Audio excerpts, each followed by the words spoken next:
What if your success was never yours?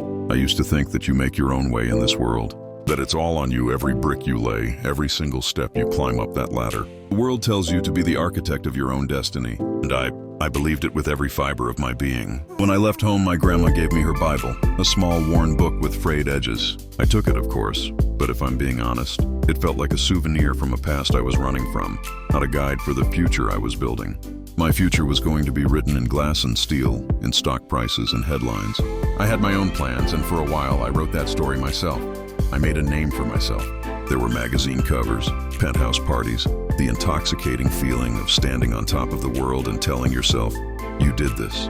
I remember once seeing my grandmother's name flash on my phone during a critical negotiation.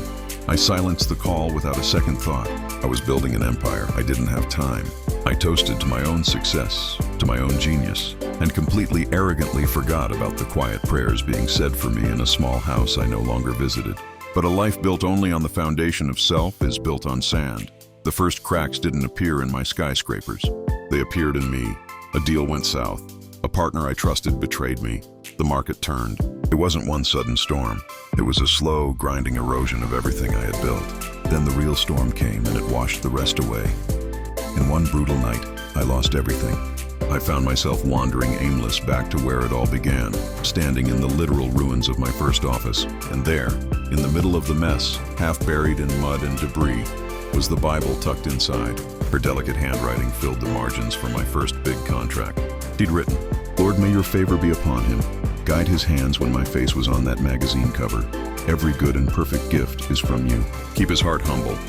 Every single victory I had claimed is mine alone." She had quietly, faithfully laid at the feet of God. I was standing on a foundation I never saw, supported by a grace I never acknowledged. Kneeling there in the wreckage of my own pride, the truth finally broke. Through the clouds of my own making, I was never the architect all this time.